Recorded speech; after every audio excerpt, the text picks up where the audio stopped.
피부에 칼을 대면서 수술하는 거 없이 눈 밑 지방을 어떻게 없앨 수 있는지에 대해서 말씀을 드리겠습니다. 그런데 이렇게 말씀드리면 절대 수술 안 받으실 것 같은데, 저희 병원에 찾아오시는 분들 중에 눈밑 지방 때문에 고민이 돼서 오시는 분들이 굉장히 많이 계세요. 그런데 눈밑 지방 때문에 오시는 분들의 제일 공통적인 고민거리 중에 하나가 지방이 밀고 나오면서 얼굴이 인상이 굉장히 어두워 보이고 피곤해 보이고 나이 들어 보인다. 그래서 이걸 어떻게 해결하면 좋을지 모르겠어요 라고 말씀들을 많이 하시거든요. 그래서 저는 눈밑 지방이 왜 밀고 나오는지, 그리고 눈밑 지방을 어떻게 해결하는 것이 근본적으로 도움이 될 수 있는지에 대해서 말씀을 드리고 있습니다. 눈밑지방 이제 수술하면은 뭐 하안검이나 눈밑지방 재배치가 있는데 이게 네. 혹시 어떻게 다른 건가요? 우선 하안검은 우리 칼을 이용해서 이렇게 피부를 쭉 절개를 하는 거예요. 눈 바로 밑에. 그래서 이 공간을 벌린 다음에 눈으로 직접 보면서 눈밑 지방을 하나하나 제거하고, 그리고 늘어진 피부는 잘라낸 다음에 위로 꿰매 붙여서 치료하는 게 이제 하안검 치료라고 이해하시면 됩니다. 반면에 눈밑 지방 재배치는 말 그대로 배치를 바꿔주는 치료예요.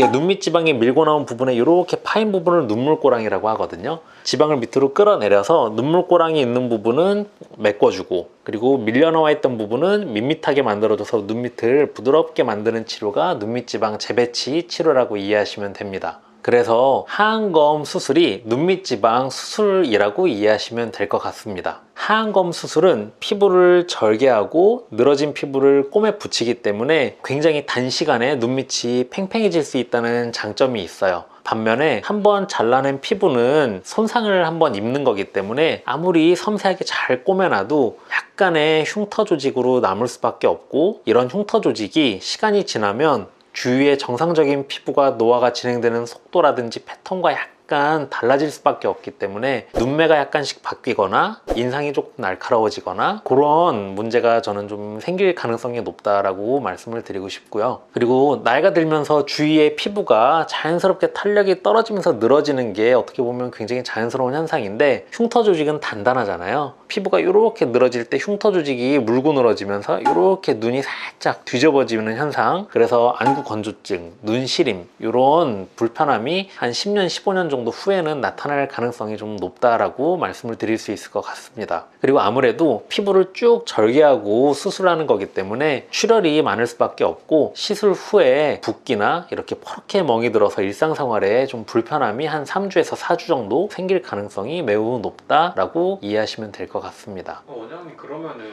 눈밑지방 네. 재배치가 더 좋은 수술이니까 그냥 눈밑지방 재배치만 받으면 되는 거 아닌가요?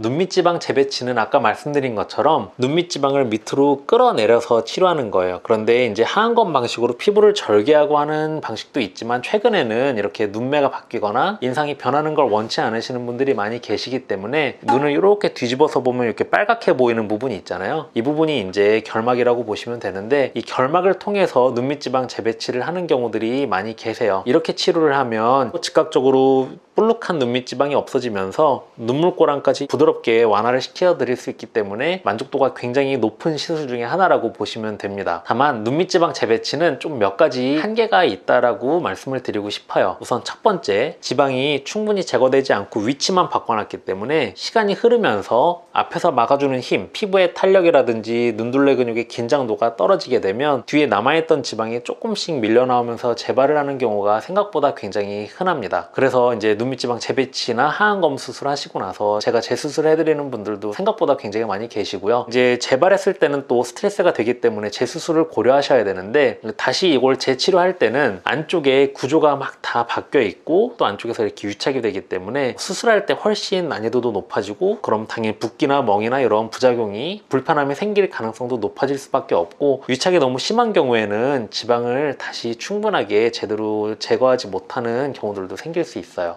그리고 두 번째는 지방의 위치만 이렇게 바꿔 놓으면 왜냐하면 눈둘레 근육의 앞쪽은 해결이 불가능해요. 다크서클 중에 얇은 피부 밑에 눈둘레 근육이 약간 붉으스름하거나 푸르스름하게 비쳐 보이는 다크서클도 굉장히 많이 있는데 눈둘레 근육의 뒤쪽에서만 눈밑지방을 이동시킬 수 있기 때문에 근육이 비쳐 보이는 걸 해결하기는 좀 어렵다라는 제한점이 좀 있고요. 그리고 우리 얼굴의 노화는 사실 모든 부위에서 같이 일어나는데 특히 중안면만 바뀐다고 하더라도 이렇게 넓은 부위가 같이 변화하게 되거든요. 근데 눈밑지방을 열심히 옮겨놔도 넓은 부위를 커버하기엔 눈밑지방의 양도 많이 부족해요. 그래서 재배치는 즉각적으로 드라마틱한 이런 변화가 나타난다는 장점은 있지만 이 좀 제한사항이 있다라고 이해하시면 될 것 같습니다. 그리고 눈밑지방 재배치는 뭐 주름도 없애기 좀 힘들지 않나요?